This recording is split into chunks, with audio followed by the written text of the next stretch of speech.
where religious people get their morality. Ahmad in Washington, he, him pronouns. How are you? And hopefully we're not on speaker. Yeah, you're on speaker. Good. How are you doing? Good. Hello. Talk to us. What do you have for us? Sure. So, okay, whenever I'm just going to go in a lot of topics, and then we can kind of see where we go from there, right? But it'll be pointing at one main topic. So, whenever I hear usually non-religious people speak, correct? Like a lot of them will say, and this can apply probably to Christianity or Islam or really any religion, right?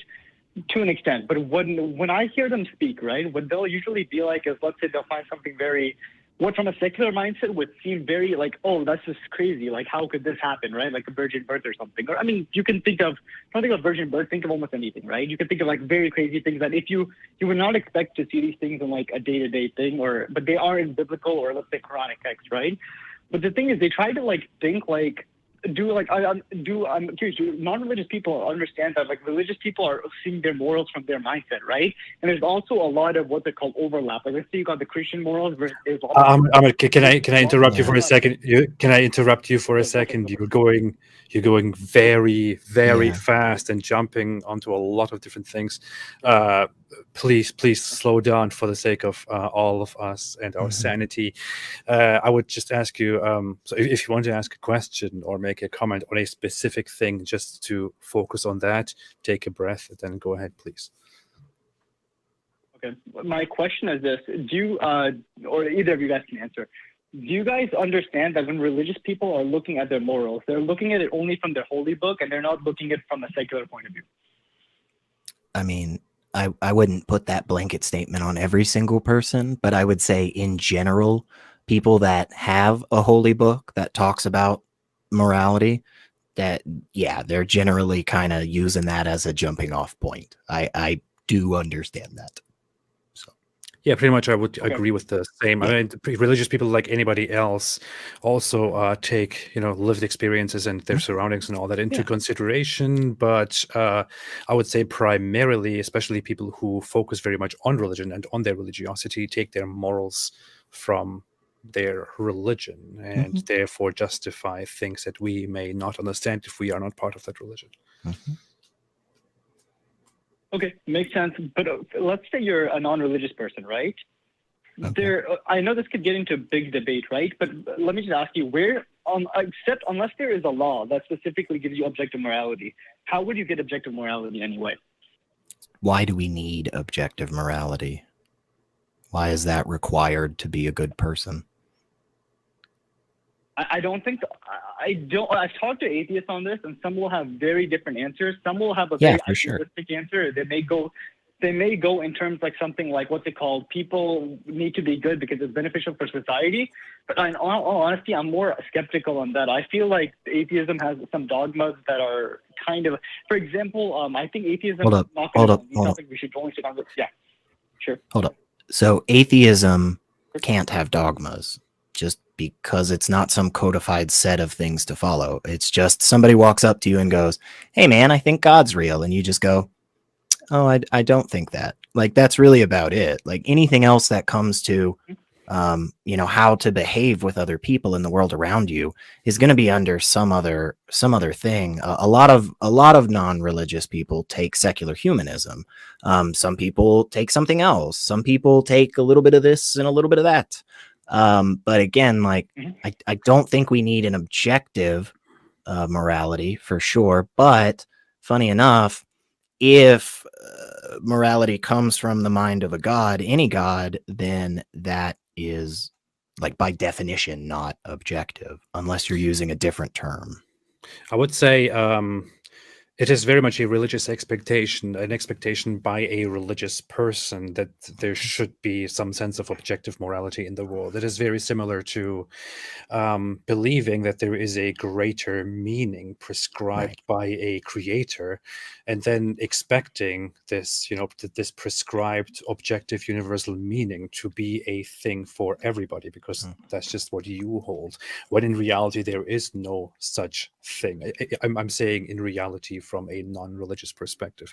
A non-religious person may not believe that there is a universal, objective, prescribed meaning to everything that happens around us, and would think that such an expectation is merely your expectation. It's not really reality, not really how things are supposed to be.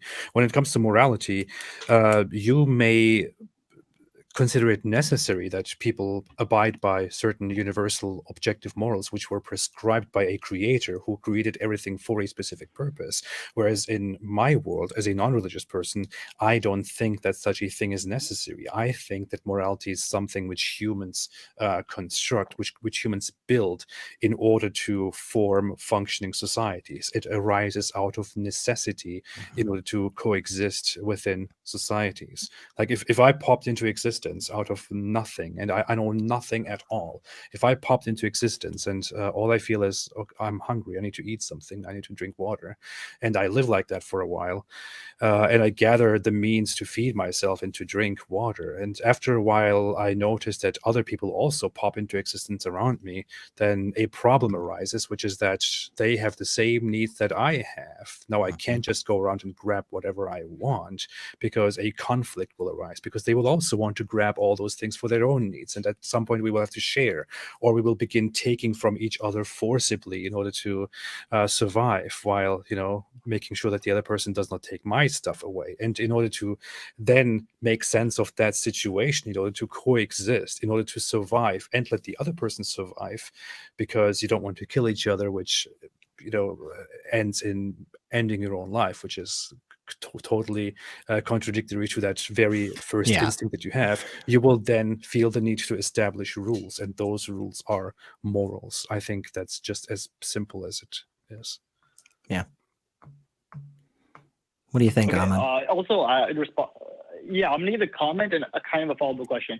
With respect to atheism, I agree. It's like a not counting stance, right? It's not, that's all it is, right? There's no other thing with it, right? But the thing is, like, I'm thinking of more in a correlative type of sense. For example, you can get like atheists, like let's say Ayn Rand, Milton Friedman, John Stossel, who are like libertarians, or Stalin, Trotsky, who are Marxists. I mean, but overall, I would say more, if you like look at atheists, a lot of them have more of idealistic, left-leaning thinking, to be honest with you, the way I've seen it. But now I have a follow-up for Apostate Prophet. So let's just say, I mean, this is very theoretical, right? But let's say you die and your God is in front of you, right? And let's say it's the Islamic God, Allah, right?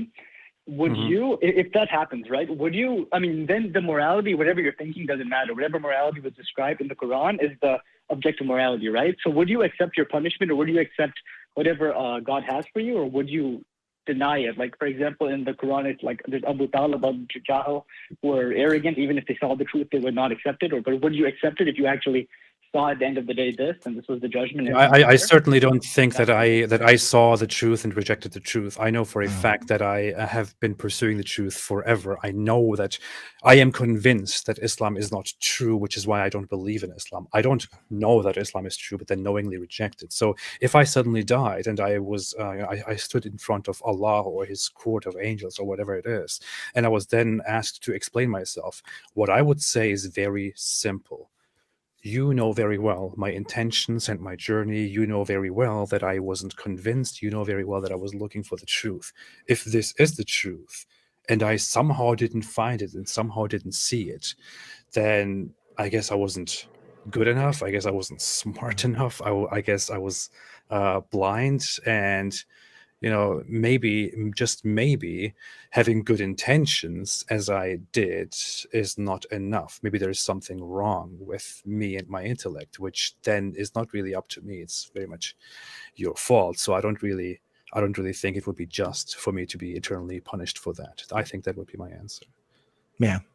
And I say that's a good wrap up. And we got just a couple more calls and a little bit of time. So we're going to let you go. Ahmad, thank you so much for hanging out with us. Thank you. Yeah, have a good one.